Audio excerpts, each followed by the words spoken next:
কাকা কাকা ভাই ও ভাই কই গেলা তোমরা? দেখো আমি বিদেশ থেকে আসছি। কাকা তুমি এই জায়গায় এসে বসে আছো ভাই, তোমাদেরকে আমি বাসায় থেকে খুঁজে আসলাম। কাকা তোমার জন্য একটা জায়নামাজ আনছি। আরে থাম, তুই কবে আইছস? ভাই আমি তো কালকে রাত্রে আসছি।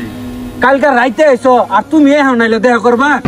কালকে আসার সময় পাই নাই, আর বিদেশ থেকে আসছি তো কাকার জন্য একটা জায়নামাজ নিয়ে আসছি। হ্যাঁ, তুই খালি শুধু একটা জায়নামাজ নিয়ে আইছস আর কিছু নিয়ে আইছস না? স্বর্ণ অঙ্কাল এগুলা কো বিদেশ থেকে জায়নামাজ নিয়ে, হ্যাঁ স্বর্ণ অঙ্কাল কত কিছু লয়ে, তুই কি খালি শুধু জায়নামাজ লইছস? ভাই আগে কথা তো শেষ করতে দেবা। কি তোর কথা শুনবো? হ্যাঁ, তোরা লাখ লাখ টাকা খরচ করিয়া আমার চাচা বাড়াইছে, এর লিগে জায়নামাজ নেবার লিগা শুধু একটা বোন আছে তোর, ওটারে বিয়ে দিন লাগবো। তোর বোন একটা রয়েছে, ওটার বিয়ে দিন লাগতো না?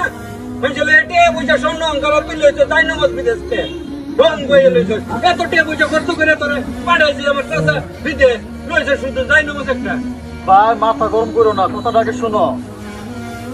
আরে থাম তোরা বাবা, থাম। খালি ডং দিয়ে একটা জায়নামাজ লইছ, কি শুনবো তোর কথা? কি শুনবো? কোনো শোনাশুনি নাই, অনেক টাকা পয়সা খরচ করে পাঠাইছে।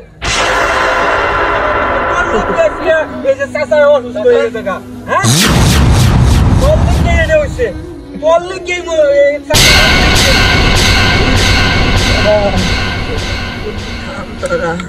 এই তো কাকা ভালো হয়ে গেছে। আর চাপাচাপি করিস না, আমার বাবা এসে এতদিন পরে, আমি তাতে খুশি, তাই আমি ভালো হয়ে গেছি। এই জায়নামাজের জন্য তোর এত কিছু করছস, দেখছস আল্লাহ তাআলার কত গুণ এই জায়নামাজে। এক বাবা, এই আল্লাহর জিনিস জায়নামাজের কত গুণ। আমার গায়ে দেওয়ার সাথে সাথে আমার শরীর ভালো হয়ে গেছে, আমি সুস্থ হয়ে গেছি বাবা।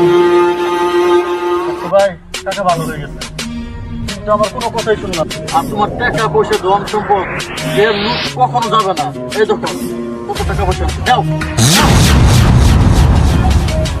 বাবা শুধু একটা জায়নামাজ আনছি, এই জন্য তুমি আমার কত কথা শোনাইলা। টাকা পয়সা স্বর্ণ অলংকার যা কিছু প্রয়োজন এই ব্যাগের ভিতরে আছে। ভাই আমার ঠিক আছে, আজকে এই যে চাচা জায়নামাজের জন্যই সুস্থ হয়ে গেল। আল্লাহ আল্লাহ তাআলা মহান, এই জায়নামাজের গুণে চাচা সুস্থ হয়েছে। ভাই আমি ভুল করছি, আমার ভাই তুই ক্ষমা করে দিস। ঠিক আছে ভাই, ক্ষমা করে দিলাম। যাক তোমরা তো ভুল বুঝতে পারছো, এতে আমি খুশি। যাই তাহলে।